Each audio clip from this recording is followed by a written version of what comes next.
Hey all, this is Nadja from AdLunam along with my co-founder Jason Fernandes. For more context to this video, do watch our previous video statement if you haven't already. In summary, while building on the Unstoppable Domains Web3 domain auction on Rarible on Friday, we experienced and subsequently discovered a broad-scale fraudulent operation. This is an unfolding situation. New information continues to come to light. Currently, the official status from both companies is as follows. So, Unstoppable Domains CEO Matthew Gold states that they faced revenue losses during said auction due to fraudulent activities, alleging that hackers manipulated the auction to get lower bid prices, possibly through the use of fake accounts from unfunded, or fake bids rather, from unfunded accounts. He stated that despite efforts to honor legitimate bids, the auction process was chaotic, implying that they were aware of the situation in real time. As a result, Unstoppable Domains has publicly stated that they've decided to halt all future auctions with Rarible until the issues are resolved. No word yet on how Unstoppable plans to deal with the existing issues, nor has Rarible been in touch with us about the funds deducted from our wallet. Rarible support today, in response to our initial support ticket on Friday, claims that after an auction ends, the seller, in this case Unstoppable Domains, has a 48-hour window within which to either accept or reject the highest bid. In our case, when the auction for tokens.x was closed, we received a notification on the page saying we'd won the domain. The system stated that the domain is pending approval from the seller, Unstoppable Domains, before the auction was subsequently, bizarrely, reopened and awarded to another bidder who then bid 0.1 wrapped Ethereum more than we had. So, the purpose of this video is to pose some of the questions that we would love to get some answers to. Rarible and Unstoppable Domains are the two key parties who should be able to provide satisfactory insights into these questions. But if any of you watching has any further information, please feel free to get in touch with us directly. About the auction process and fairness. How do auctions work? Explain it to us like we're five. How does a no-reserve auction work? How is an auction on a Web3 platform different from a traditional auction, both online and offline? Why were the auctions reopened after a winner was selected? Why were people able to bid after the auction had actually been closed? On the topic of bids and ownership, why did the highest bidder not receive the domain? Rarible says it was Unstoppable's responsibility. Unstoppable says it was on Rarible's side. So who's right? Why were domains awarded to lower price bids? Why were none of the highest bidders awarded their domains? Why did the system say that we won the bid and yet we don't own tokens.x? Why are the other, or where rather, are the other highest bidders who didn't receive their domains? Or were we actually the only real bidders who lost their domain?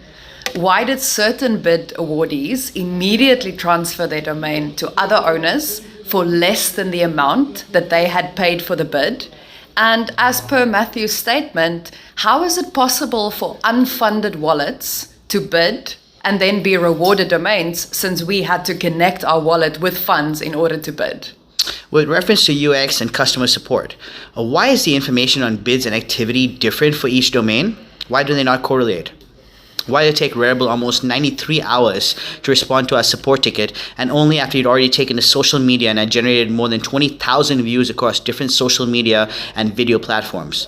Why did Rarible not acknowledge the too wet amount deducted via receipt in the email, either in the system or via email? And then related to the financial aspects, super curious to know at what stage during the auction process is money deducted from your account? Because if it happens only once your bid is accepted, then why are we not the owners of tokens.x? And also, where is the money that was deducted from our wallet?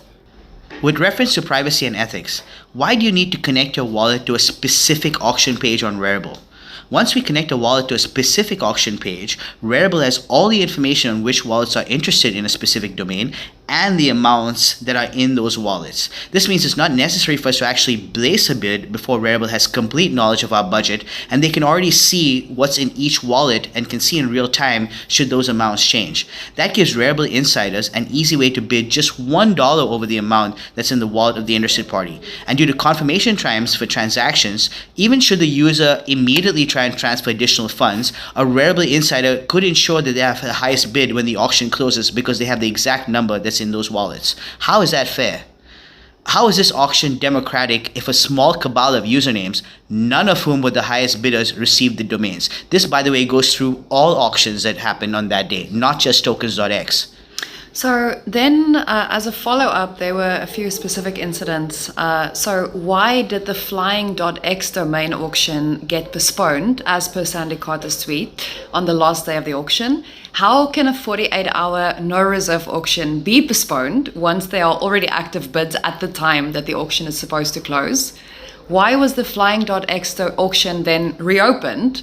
Were the bidding parties notified? How does the user SEDS, who was the highest bid at the original closing time, feel about the fact that the auction was reopened later, apparently without notice, and then the domain was awarded to another party? SEDS, by the way, is a username also associated with irregularities around other Web3 domains sold that day. And finally, where is the public announcement for the reopening of the flying.x auction? And there you have it, folks. These are some of the pressing questions that not only we, but the entire crypto community deserve answers to. We're not just standing up as victims. We're standing up as advocates for a cleaner, fairer, and more transparent Web3 space. This is not about us winning this particular auction or our personal funds. It's about the health, integrity, and future of an industry we are deeply committed to. We must all hang together, or we will most assuredly hang separately, as Ben Franklin said.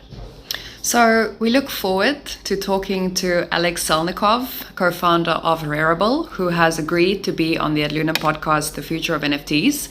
And we sincerely hope that Matthew Gold from Unstoppable Domains, who declined our invitation to come on the show to talk this through, will also choose to engage in this crucial public dialogue.